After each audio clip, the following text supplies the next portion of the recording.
வச்சு அவிச்சுக்கலாம். இட்லி சூப்பரா வந்துருச்சு.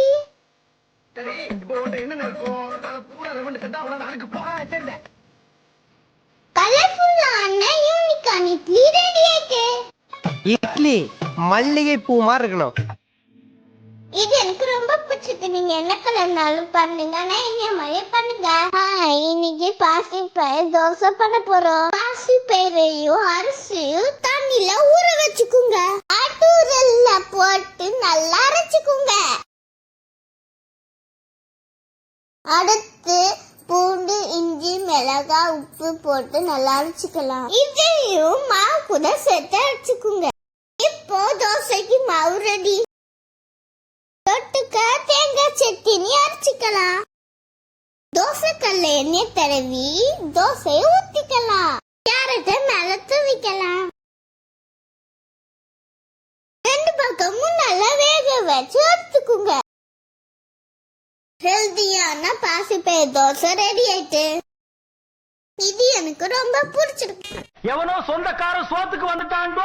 பசி பசி காதலிக்குது, கண்ணு தெரியல, நான் என்ன பண்ணுவேன்?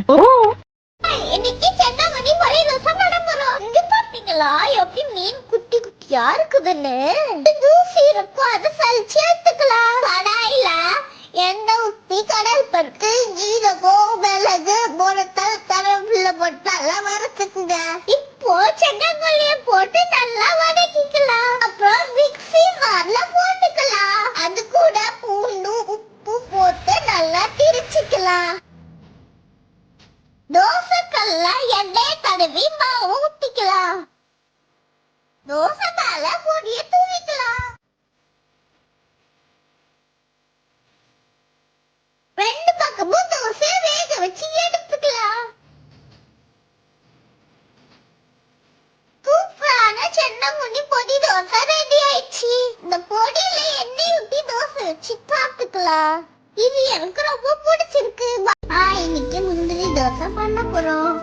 முதல்ல முந்திரிய நெய்ல வறுத்துக்குங்க. கருவேப்பிலை, புதினா நம்ம வீட்லயே இருக்கு. கார சட்னிக்கு தேவையான பொருட்களை போட்டு நல்லா வதக்கிக்குங்க. தேவையான அளவு உப்பு போட்டுக்குங்க. நல்லா வதக்கிக்குங்க. மிக்ஸி ஜாருக்கு மாத்திக்கலாம். அதுக்குள்ள முந்திரி சேர்த்து நல்லா அரைச்சுக்குங்க.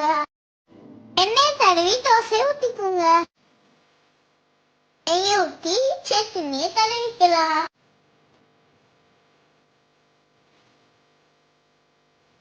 தோசைக்கு மேல முந்திரிய போட்டுக்குங்க.